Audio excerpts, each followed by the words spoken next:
विश्वोत्पत्त्यादिहेतवे तावत्रा विनाशाय श्रीकृष्णाय वयं नमः। श्रीकृष्णाय वयं नमः। सच्चिदानंद रूपाय। भगवान का स्वरूप कैसा है? सतघन चितघन आनंद घन।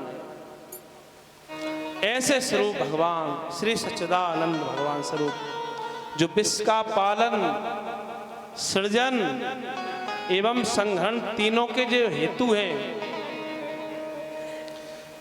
जिनकी पावन चरण शरण ग्रहण करते ही जीव के तापत्रय समाप्त हो जाते हैं, ऐसे गोविंद के पाद पद्मों में हम सब मिलकर बारंबार प्रणाम करते हैं।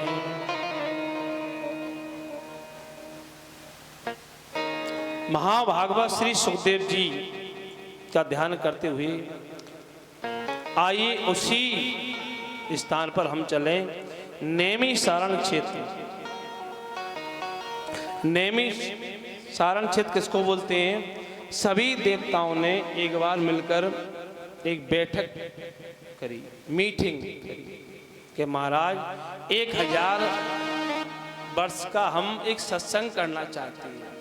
जैसे हमने आपने ये चुना है, स्थान चुना है कि महाराज जी के स्थान पर हम जाएंगे और चित्रकूट में भागवत होगा, ऐसे ही सभी देवताओं ने ब्रह्मा जी के पास में गए, महाराज जी ये बताइए 1000 वर्ष का हम सत्संग करना चाहते हैं, कौन सा स्थान श्रेष्ठ है?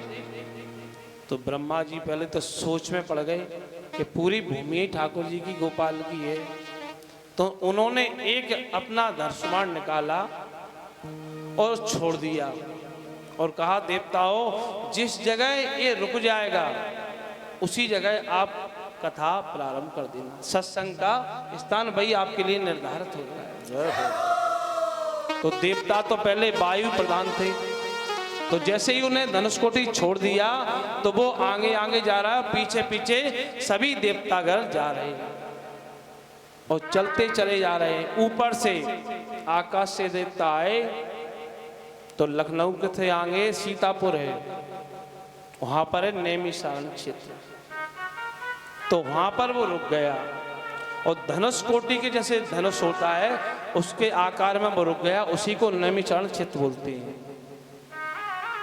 और वहीं पर एक बरगद का विशाल वृक्ष है, 1000 वर्ष का वहीं पर सत्संग हुआ था।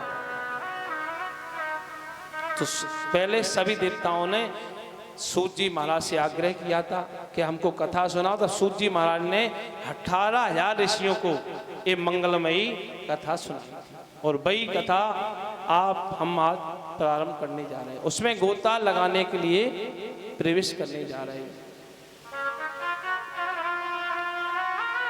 श्री सूत जी महाराज आयु में छोटे हैं, कोई धन में बड़ा होता है, कोई बल में बड़ा होता है, लेकिन बड़ा कौन होता है? आयु विद्या धन विद्या, लेकिन जो ज्ञान में बड़ा होता है वही सबसे बड़ा होता है। सूत जी महाराज देखने में तो 16 वर्ष के हैं, 16 वर्ष के, लेकिन आयु बहुत कम है उनकी, लेकिन अपार गुण समूह है उनके, ज्ञान का भंडार भरा पड़ा है। इसलिए उनको ही व्यासपीठ पर सुशोभित कर दिया। कथामृत रसा स्वाद कुशलाहा, भगवान का कथामृत पान करने में परम कुशल है। जब श्रोता बनकर बैठते हैं तो महान विद्वान बनकर भी वयोवृद्ध एकदम शांत नितांत हो जाते हैं। देखो बारिश तो सब जगह बरस रही है, भूमि परत जिम डाबर पानी जिम जीवें माया लपटानी। जल कहाँ रुकता है? जहाँ समतल जमीन होती है, जहाँ गड्ढा होता वहीं तो जल रुकेगा। ऊंट के ऊपर अगर पानी डालोगे तो क्या रुकने वाला है? वो तो नीचे ही आएगा। ऐसे कितने भी आप योग्य हो, पढ़े लिखे हो, अगर आपको कुछ प्राप्त करना है तो नीचे अनविज्ञ बनकर बैठिए, वक्ता के बराबर नहीं और तर्क बतर्क नहीं, सिर्फ श्रोता बनकर, तब आपको कुछ प्राप्त हो। हम कुछ जानते नहीं महाराज।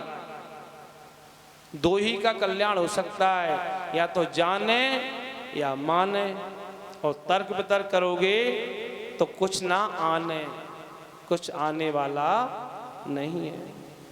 भगवान का कथामृत पान करने में परम कुशल है। जब श्रोता बनकर बैठते हैं तो महान विद्वान होकर वयोवृद्ध एकदम शांत अनभिज्ञ बन जाते हैं। यही उनकी कुशलता है।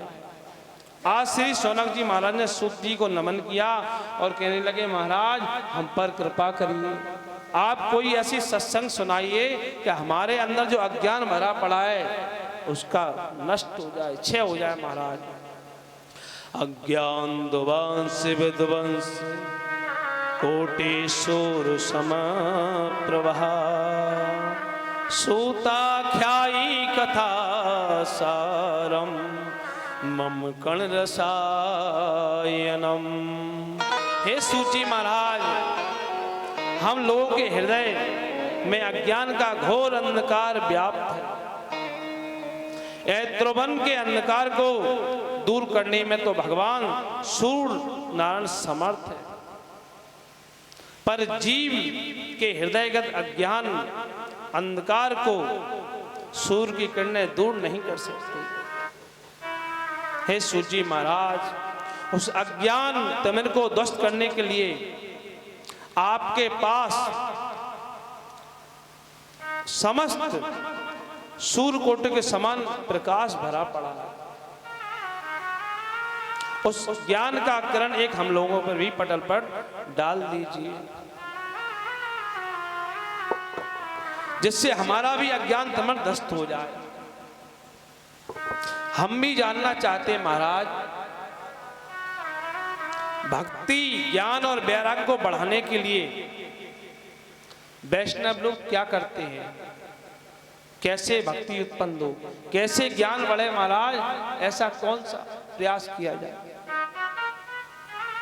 जिससे माया मोह का निवारण हो सके। देखिए महाराज, अब घोर कलकाल आ गया है, जिससे लोगों की आसुरी वृत्ति हो गई है। हर प्राणी कलेश से आक्रांत हो गया है। ऐसे प्राणियों को कैसे कल्याण होगा महाराज? जो पवित्र को भी पवित्र कर दे और भगवत प्राप्ति का सरलतम साधन हो, वही कृपया आज हमें बतलाने की कृपा करें। क्योंकि आपके ऊपर गुरुदेव भगवान की बड़ी कृपा है। जिसके ऊपर गुरु भगवान की कृपा हो जाती है, मूकम करोति वाचालम पंगुम लंघते गिरिम कृपातम हम वंदे परमानंद महात्मा। गूंगे भी बोलने लगते हैं। कैसे ही बालक की बुद्धि अगर कम होए तो संघ का स्पर्श डेली उसके कपोलों पर कराना चाहिए।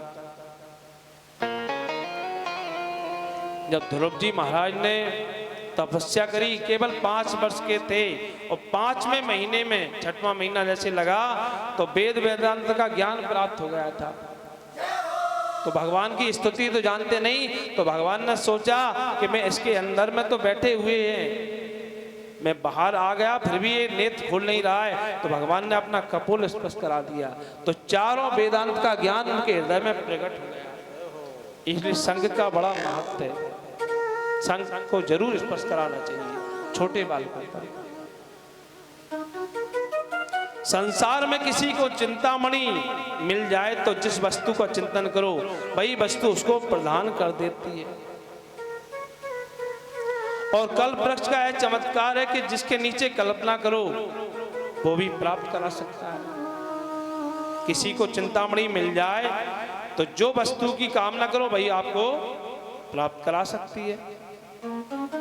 पर चिंतामणि और कल्प वृक्ष में भी यह सामर्थ्य नहीं है कि वह परमात्मा को प्रकट कर दिखा दे, ब्रह्म साक्षात्कार करा दे।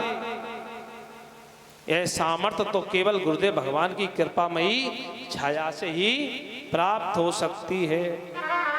इसलिए हे सूची महाराज, आपके लिए कुछ भी दुर्लभ नहीं है। बड़े बड़े योगियों को भी वैकुंठ वह गुरुदेव भगवान की कृपा से सुलभता से प्राप्त हो सकता है। चिंतामण लोक सुखम स्वर दुख स्वर संपदम पृच्छति गुरु प्रीतो वैकुंठम योग दुर्लभम। इसलिए सूत जी महाराज कृपा का प्रसाद हमें भी कृपा प्रदान करने की कृपा करें। हे सूत जी महाराज प्रसन्न हो गए। इतना सुनते ही सूत जी महाराज प्रसन्न हो गए और प्रमोदित मन से बोले, हे सौनकादि ऋषियों, आपके मन में हमारे प्रति यदि इतना प्रेम और स्नेह है तो हम आपको समस्त शास्त्रों का सार ही सुनाने जा रहे हैं, तो संसार के भय को दूर कर देगा। इसे ध्यान से सुनने की कृपा करें। सूत जी महाराज कहते हैं, हे ऋषियों, संसार में सबसे बड़ा डर किसका है? मृत्यु का। और ये क्या है? मृत्यु लोक आया है सो जाएगा, राजा रंग के फकीर। कोई सिंहासन चढ़े चला, कोई बंधा जंजीर। जो आया है उसका जाना सुनिश्चित है।